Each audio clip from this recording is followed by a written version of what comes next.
গত 15 বছর এই ফ্যাসিবাদের দোষর আওয়ামী লীগের সরকার বাংলাদেশটাকে চালিয়ে পুড়িয়ে দিয়েছে। এদেশের মানুষ হয়ে এদেশের মানুষকে খুন করেছে, এদেশের মানুষকে খুন করেছে, এদেশের মানুষকে জেলে পুরে নির্যাতন করেছে, এদেশের মানুষকে ক্রস ফায়ারের নাম করে নাটক করে হত্যা করেছে। এদেশের ভালো ভালো মানুষদেরকে অন্যায়ভাবে নাটক করে জুডিশিয়াল কিলিং করে ফাঁসির কাছে ঝুলিয়ে এদেশের সোনার মানুষদেরকে হত্যা করেছে। আমরা এই আওয়ামী লীগের বিচার চেয়েছি, আওয়ামী লীগের বিচার হবে। গতকালকে উপদেষ্টা পরিষদের মিটিংয়ে তার সিদ্ধান্ত হয়েছে। আমরা উপদেষ্টা পরিষদকে এই জন্য ধন্যবাদ জানাই। উপদেষ্টা পরিষদ আওয়ামী লীগকে তাদের সকল কর্মকাণ্ডকে নিষিদ্ধ ঘোষণা করেছে। বাংলাদেশে আওয়ামী লীগের সংগঠন আর বাংলাদেশে তার কার্যক্রম অব্যাহত রাখতে পারবে না। আসলে আমাদের বাংলাদেশের সংগঠন নয়, এটা হচ্ছে ওই ভিন্ন আরেকটি রাষ্ট্রের সংগঠন, ওটা ভারতের সংগঠন। আর প্রমাণ হচ্ছে উনি ভারতে পালিয়ে গিয়েছেন, ওরা পঞ্চায়েত আসছিলেন তারাও ভারতে পালিয়ে গিয়েছে।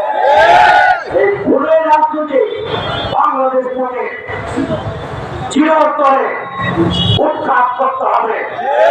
একটি শান্তি সোনালী বাংলাদেশ গড়ে তুলতে হবে, কোরআনের রাজ বাংলাদেশে কায়েম করতে হবে। আমরা সকলে মিলে একটি সুন্দর বাংলাদেশ ন্যায় ভিত্তিক ইনসাফ ভিত্তিক একটি ন্যায় বিচার পূর্ণ বাংলাদেশ যাতে কায়েম করতে পারি, এই জন্য সবাইকে ঐক্যবদ্ধ হয়ে বাংলাদেশের জন্য কাজ করতে হবে। আওয়ামী লীগের যে সকল নেতা কর্মীরা আছেন সাক্ষাৎ থাকবেন, টাকা বাবুরা কিন্তু আপনাদের দিকে টাকা দেখানোর সময় নয়।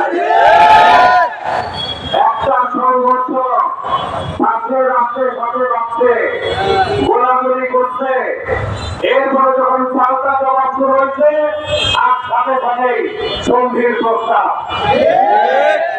যুদ্ধ বিরোধীর প্রস্তাব লুফে নিয়েছেন কেন? আমরা তা বুঝতে পারি। সুতরাং আপনারা এবং তার বসে থেকে বলি, খবরদার মাথা উঁচু করে ফ্যাসিস্টের কায়দায় আবার কিছু করবেন, বাংলাদেশে ছাত্র জনতা এটা হতে দেবে না। এই দেশটা ইসলাম পন্থীদের, এই দেশটা গণতন্ত্রের পন্থীদের, এই দেশটা এই দেশের সাধারণ মানুষ থেকে তাদের কোন খুলি কোন ফ্যাসিবাদের জায়গা বাংলাদেশে আর হবে না। বৃহত্তমবাসী আমাদের টাঙ্গাইলকেও আমরা ফ্যাসিবাদ মুক্ত করে আগামী নির্বাচনে আমরা যারা আছি ইসলাম পন্থীরা এবং যারা ন্যায় এবং ইনসাফ ভিত্তিক চারিবাংলা প্রতীক নিয়ে আসবে, আমরা তাদেরকে নির্বাচিত করে এই সংসদে সংখ্যাগরিষ্ঠতা নিয়ে আগামী দিনে ইসলামী বিপ্লব কায়েম করবো ইনশাআল্লাহ। আমাদেরকে সেই তৌফিক দান করুন। আসসালামু আলাইকুম ওয়া রাহমাতুল্লাহি ওয়া বারাকাতুহু।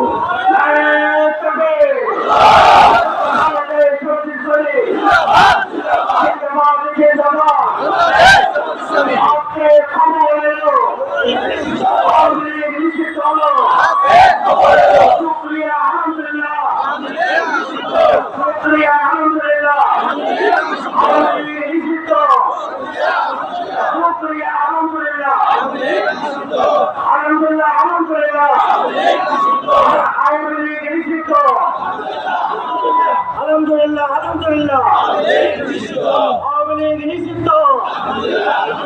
আবু সাইদ মুক্ত, শেষ হয়নি যুদ্ধ,